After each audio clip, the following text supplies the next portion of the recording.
Et avant de plonger véritablement au cœur de ce combat que vous menez avec l'association, déjà prendre des nouvelles de vous, de votre combat personnel, François Scheffer. Oui. Pour rappel, rapidement, depuis plusieurs années maintenant, malheureusement, vous n'avez pas de nouvelles de votre fille qui vit en Islande avec sa maman dont vous êtes séparés.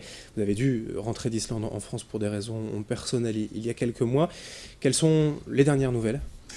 Depuis 3 ans, la situation reste totalement bloquée. On n'a aucun moyen de rentrer en contact direct avec Laura. On n'a aucune information sur sa vie au quotidien. C'est très compliqué pour pouvoir avoir le moindre espoir actuellement. Alors la lutte continue. Et vous lui écrivez quand même, tout est bloqué. On écrit régulièrement, tout est bloqué. Les lettres reviennent au bout d'un mois.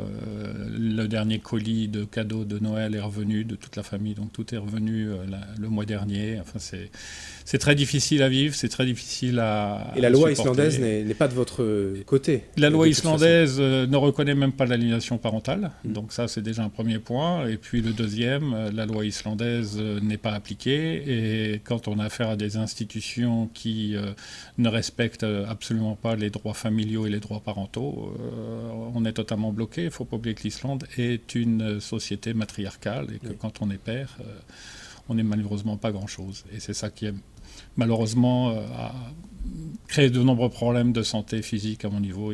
Il a fallu que je rentre. Alors c'est votre combat personnel, mais c'est le combat malheureusement de centaines, peut-être de milliers de personnes en France à travers le monde.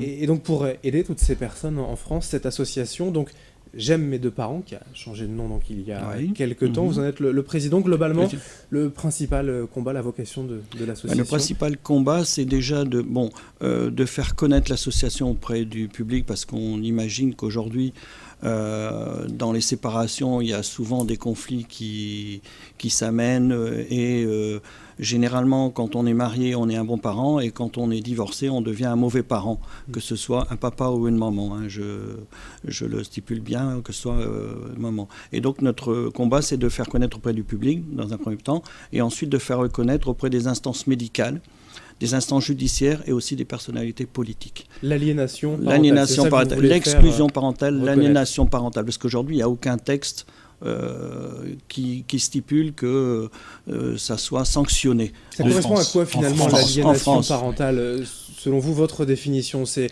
une prise de pouvoir psychologique d'un des deux parents sur l'enfant? Voilà. C'est une manipulation de l'enfant pour dire du mal non justifié de l'autre parent pour se venger de l'autre parent.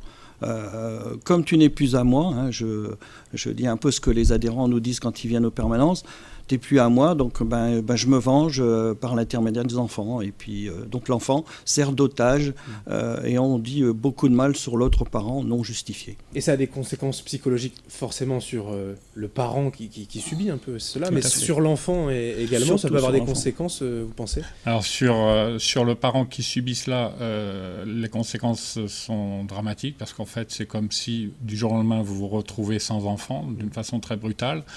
C'est une forme de deuil que vous ne pouvez pas assumer et encore moins admettre, puisque vous savez que votre enfant est quelque part, vos enfants sont là quelque part en train de vivre et vous ne pouvez pas les approcher. Et donc c'est extrêmement difficile à vivre cela. Et ça me rappelle d'ailleurs une phrase d'une personne d'Afrique du Sud qui avait dit un jour dans un colloque: moi mes enfants ont été tués pendant l'apartheid, je sais où ils sont dans le jardin, enterrés au fond du jardin, alors que vous, parents aliénés, parents rejetés, c'est la même chose, vous n'avez plus vos enfants, mais ce qui est terrible, c'est que vous savez qu'ils sont en vie.